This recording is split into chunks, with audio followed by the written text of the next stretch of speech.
आज अपन पढ़ेंगे acid base imbalance. Imbalance से पहले पढ़ते हैं सर बैलेंस। बैलेंस का मतलब है आपका बॉडी का जो पीएच है, पीएच क्या है? पावर ऑफ या पोटेंशियल ऑफ हाइड्रोजन आयन। मतलब पूरा झमेला किसका है? हाइड्रोजन आयन का। ये हाइड्रोजन आयन कौन मेंटेन करता है? तो बॉडी के पास क्या है सर? 3 सिस्टम है। The first one is buffer system. क्या है? Buffer system. बफर में 2 होते हैं, इंट्रा सेलुलर बफर सिस्टम और एक्स्ट्रा सेलुलर। जो इंट्रा सेलुलर है उसके अंदर मोस्ट पावरफुल होता है, वो होता है हीमोग्लोबिन। मतलब अगर बॉडी के अंदर हाइड्रोजन आयन बढ़े हैं तो ये क्या करेगा? एचबी के साथ मोहब्बत करेगा, हीमोग्लोबिन इसके साथ इश्क करेगा और उसको बाइंड कर लेगा। तो अपने पास हाइड्रोजन आयन ब्लड के अंदर डिक्रीज हो जाएँगे। और अगर डिक्रीज हो गए तो क्या करेगा? हीमोग्लोबिन एचबी क्या करेगा? इसका ब्रेकअप करेगा और इसको हाइड्रोजन को रिलीज़ कर देगा। भले ही इसका दिल टूटे लेकिन अपना काम बन गया, क्योंकि अपनी ब्लड की पीएच क्या हो जाएगी सर? नॉर्मल हो जाएगी। द सेकंड वन आता है जो मैंने बताया था आपको, एक्स्ट्रा सेलुलर। कौन-सा? Extra cellular. तो एक्स्ट्रा सेलुलर के अंदर सर आपका आता है HCO3 दैट इज़ बाइकार्बोनेट, और एक होता है H2CO3 कार्बोनिक एसिड। इन दोनों का एक रेशियो होता है 20:1। ये रेशियो क्या करता है? पीएच को रेगुलेट करता है।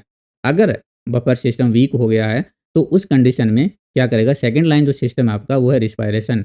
मतलब लंग्स क्या करेंगे? आपके पीएच को रेगुलेट करेंगे। कैसे? CO2 को इंक्रीज करेंगे और इसको वाटर के साथ रिएक्ट करवाएँगे और क्या बना देंगे? H2CO3।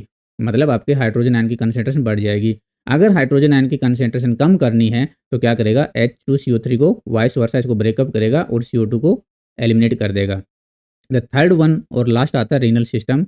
रीनल सिस्टम क्या करता है सर? जो आपका HCO3 है उसका रिटेंशन करेगा या फिर एलिमिनेट करेगा, और एक हाइड्रोजन आयन का। लेकिन मोस्ट कॉमन जो रिटेंशन या एलिमिनेशन करता है वो करता है HCO3 का। इसलिए जो मेटाबॉलिक एसिडोसिस या एल्कोलिसिस होता है उसके अंदर अपन किसको देते हैं? रीनल को। और रीनल में किसको? HCO3 की वैल्यू को।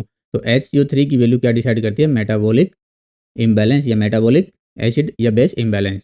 अगर टाइम ड्यूरेशन की बात करें तो बफर सिस्टम सर आपका विद इन सेकंड काम करता है, मतलब बहुत कम टाइम में काम करता है। लेकिन जो रिस्पायरेशन सिस्टम है या जो रिस्पायरेटरी रेगुलेशन है वो क्या करता है? मिनट टू हावर्स लेता है। और जो रीनल सिस्टम है ये लेता है सर हावर्स टू डेज, मतलब ये डेज में काम करता है।